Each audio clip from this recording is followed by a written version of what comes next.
BPL এর আজকে তৃতীয় দিন। কেমন গেল এই তিনটি দিন বাংলাদেশের ক্রিকেটের সব থেকে বড় আয়োজনে আলোচনা করব আজকে আরিফ ভাইয়ের সাথে। আসসালামু আলাইকুম ভাইয়া, কেমন আছেন? ওয়ালাইকুম সালাম, আমি বেশ ভালো আছি। বলছিলেন যে 3 দিন না, এই 3 দিনে কত কিছু ঘটে গেল। এই 3 দিনে হচ্ছে আপনার এই মিরপুর স্টেডিয়ামের গেট ভাঙা হয়েছে, গেট ভাঙার পর সেটা আবার ঝালাই করা হয়েছে। তারপর হচ্ছে আপনার এই টিকিট নিয়ে আমরা সুইমিং কমপ্লেক্স দেখলাম, সেটার যে টিকিট বুথ সেটা পুড়িয়ে দেওয়া হয়, সেখানকার হচ্ছে আপনার ওয়াশরুম ভেঙে দেওয়া হয়েছে। এ ধরনের ঘটনা কিন্তু চলছে। অর্থাৎ বিপিএলটা শুরু হলো একটা আলোচনাকে সঙ্গী করে। প্রত্যেকবার বিপিএল নিয়ে একটা বিতর্ক থাকে, এবারও সেটার ঊর্ধ্বে না। মাত্র 3 দিন, আজকে তৃতীয় দিন। এই 3 দিনের মাঝে আমরা অনেক কিছু দেখেছি। আমরা পজিটিভ জিনিস দেখেছি, আমরা নেগেটিভ জিনিসও দেখেছি। প্রথমত আসি নেগেটিভ কী দেখলাম, সেটা হচ্ছে আপনার টিকিট নিয়ে যে জটিলতা। এর কারণটা কি? এর অন্যতম কারণ হচ্ছে বিসিবির আগে থেকে প্রপার প্ল্যানটা ছিল না। ম্যাচের আগের দিন অর্থাৎ বিপিএল যেদিন শুরু হবে ঠিক তার আগের দিন বলা হলো যে বিকেল 4টা নাগাদ মধুমতি ব্যাংকে টিকিট দিবে, কারণ তার আগে এখানে বিক্ষোভ শুরু হয়ে গেছে। তো শেষ মুহূর্তে এমনটা জানানো এটা মোটেও কাম্য ছিল না। সংবাদকর্মী হিসেবে আমরা সেটা জানতাম না, এটা একটা বিষয়। তারপর যারা টিকিট কাটতে যায় সে ওয়েবসাইটে গিয়ে দেখা যায় যে দাম নাকি বেশি, এ ধরনের অভিযোগ আসে। তারপর হচ্ছে আপনার এখানে কালোবাজারি, যে কেউ হাঁটলে সেটা দেখতে পাবে। তো এটা নিয়ে তাদের মধ্যে রাগ ক্ষোভ রয়েছে। আবার যারা হচ্ছে গিয়ে ভাঙচুর করছে তাদের নিয়েও প্রশ্ন রয়েছে, কারণ এনএসসির যে সম্পত্তি এগুলাতে কেন আপনারা আক্রমণ করবেন, হামলা চালাবেন, এসব বিষয়গুলো হচ্ছে। আর বিসিবির তরফ থেকে আনুষ্ঠানিকভাবেও কোনো কিছু বলা হচ্ছে না। তো এই দিকগুলো অবশ্যই নেগেটিভ। আর ভালো দিক বলতে রান হচ্ছে, যে প্রত্যেকটা বার বিপিএলের শুরুর দিকে রান হয় না, এবার রান হচ্ছে। দেখা যায় 200 রানের ম্যাচও আমরা দেখেছি। আজকের যে ম্যাচটা ছিল, আজকের শুরুর ম্যাচে 170 রান, বাট পরের ম্যাচে 125 রানে অল আউট ফরচুন বরিশালের মতো একটি শক্তিশালী দল। এই জায়গায় কি আপনি পিচের কথা বলবেন নাকি বোলিং লাইন আপ? না, ডিউ ফ্যাক্টর তো অবশ্যই রয়েছে। আজকে সকাল থেকে বেশ কুয়াশা ছিল, তো সেক্ষেত্রে হচ্ছে আপনার পরে খেলাটা একটু কঠিন, রান কিছুটা কম হবে সেটা ধারণা করা গিয়েছিল। তবে এবারের উইকেট তো ভালো, উইকেটে দোষারোপ করে লাভ নেই। প্রত্যেকবার যেমন ছিল এরকম না, সেটা পজিটিভ সাইন। আর ফার্স্ট ম্যাচের কথা বলছিলাম যে ফার্স্ট ম্যাচে বেশি রান হচ্ছিল। যে ম্যাচটা নিয়ে সবার আগ্রহ ছিল যে রংপুর বরিশাল না, দুই শক্তিশালী দল, কিংবা যারা টুর্নামেন্টের অন্যতম ফেভারিট, তাদের গিয়ে প্রত্যাশাটা বেশি থাকে যে এখানে বেশি রান হবে। এমনটা হয় নাই। শুরুর দিকে হচ্ছে রংপুর যে পেসার এবং রংপুর যে বোলিং ইউনিট, তাদের যে দাপট, সেটা আসলে বরিশালের যে শক্তিশালী ব্যাটিং ইউনিট সেটা তারা মানিয়ে নিতে পারে না, যে কারণে সেটা হয়নি। প্রত্যাশার বাইরে ছিল হচ্ছে তার আগের ম্যাচটা, যে ম্যাচটা আমরা দেখলাম ঢাকা এবং রাজশাহী, যে ম্যাচটা দেখে আমরা মজা পেয়েছি, সেটাই ভালো লেগেছে। মানে অনেক সময় হয় না, আমরা যেটা ভাবি সেটা হয় না, উল্টাটা হয়। আজকের দিনটা এমন ছিল। আপনি রংপুর বরিশালের কথা বলছিলেন, ভক্তরা আজকে বলছিল যে আসলে রংপুর এবং বরিশাল এই দুইটা ফ্র্যাঞ্চাইজিতে সাকিব আল হাসান খেলেছে, এবং ভক্তরা রংপুরের জার্সির থেকে বেশি বরিশালের জার্সিতে সাকিব আল হাসানকে বেশি মিস করছে। এই ব্যাপারটা আপনি দেখুন, সাকিব আল হাসানকে পুরো টুর্নামেন্টে মিস করছে। মানে যে কোনো দলই যদি বলেন সাকিবকে নিতে চাইবে।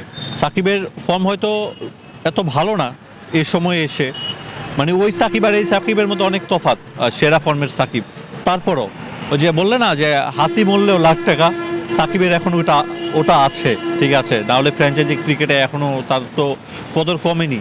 তিনি খেলছেন, সাকিব নিজেকে সবসময় ক্রিকেটে ব্যস্ততা রাখেন, এবং সাকিব যখন থাকে তাকে নিয়ে আলাদা আগ্রহ থাকে যে সাকিব কি করলো, সাকিব কি বললো, ঠিক আছে, সাকিবের মাঠের কার্যক্রম।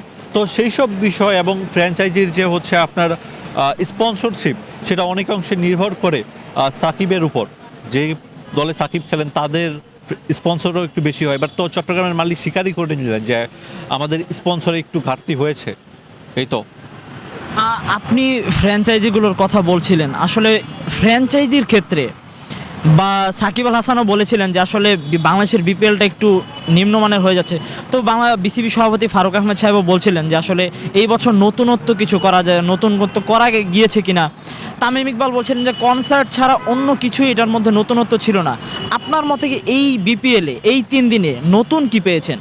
না, নতুন বলতে আসলে খুব যে বেশি নতুন হয়েছে তেমনটা না। এই নতুন বলতে আপনার কনসার্ট আগেও হয়েছে। নাজমুল হাসান পাপনের যে নেতৃত্বাধীন কমিটি, তখনও কনসার্ট হয়েছে, তখনও অনেকে এসছেন, এবারও সেটা হয়েছে। তো এখানে ব্যতিক্রম কোনো কিছু নেই। জুলাই আপনি কি তাহলে তামিম ইকবালের সাথে একমত?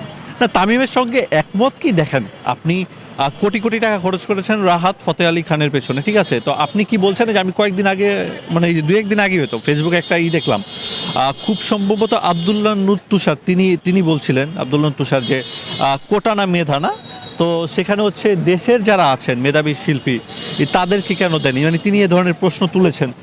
তো আমার আসলে আমি ওইদিকে যেতে চাই না, আমি হচ্ছে যে কথাটা বলবো যে এত টাকা খরচ, কিন্তু দেশে এখনো অনেক ক্রিকেটার রয়েছেন প্রত্যন্ত অঞ্চলে কিংবা ধরেন আমাদের ঢাকার বাইরে।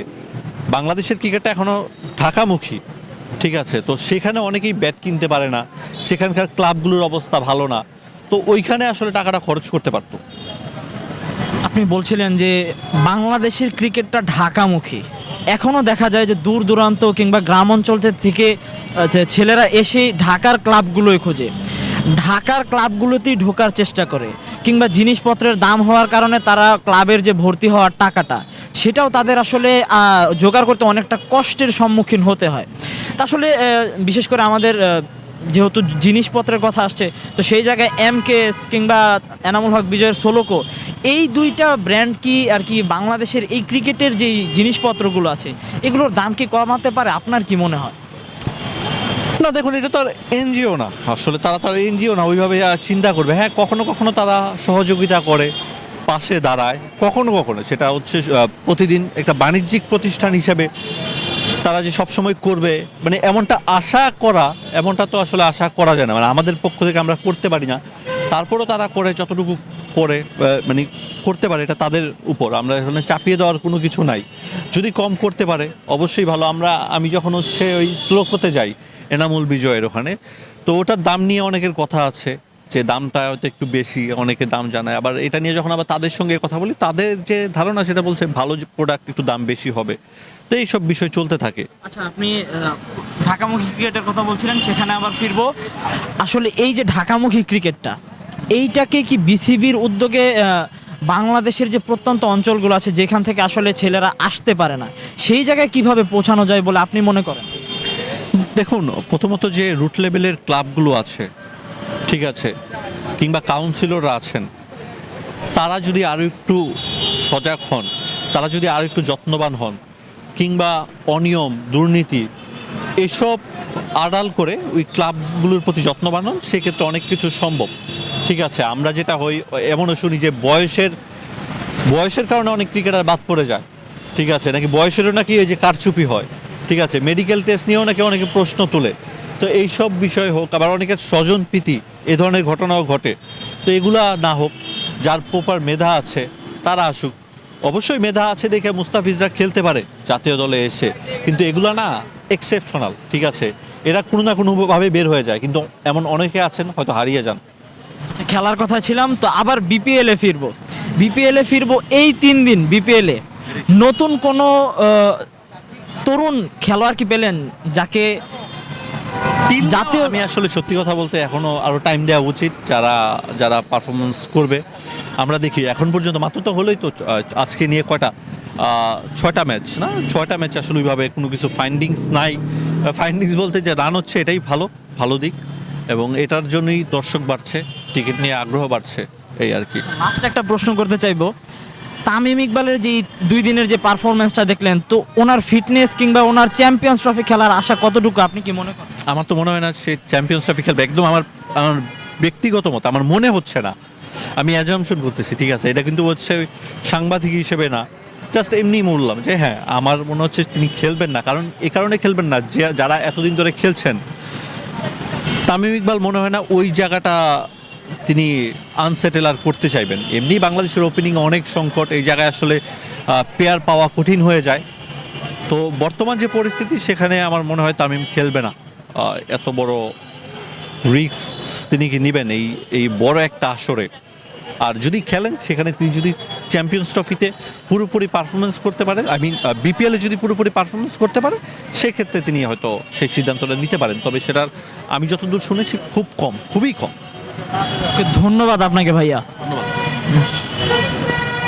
আমরা ভাইয়ের সাথে আলোচনা করছিলাম বাংলাদেশের এই বিপিএলের এই 3 দিনের যে আয়োজনটা ছিল, যে বাংলাদেশের ক্রিকেটাঞ্চলের যে আয়োজনগুলো ছিল, বাংলাদেশের ঢাকামুখী ক্রিকেট কিভাবে পুরো দেশে ছড়িয়ে যেতে পারে। বাংলাদেশের এই বিপিএল এর এই মঞ্চ, বাংলাদেশের এই ক্রিকেট উন্মাদনা, বাংলাদেশের ভক্তদের মাঝে যে ক্রিকেট উন্মাদনা প্রতিনিয়ত বইছে, সেটি আসলে কিভাবে আরও বাড়তে পারে, এটি নিয়ে আলোচনা করছিলাম আমাদের আরিফ ভাইয়ের সাথে। আমি তাহসিন আহমেদ ছিলাম, বিডি আর্কাইভ স্পোর্টস থেকে আপনাদের সাথে, মিরপুর শেরেবাংলা স্টেডিয়াম থেকে।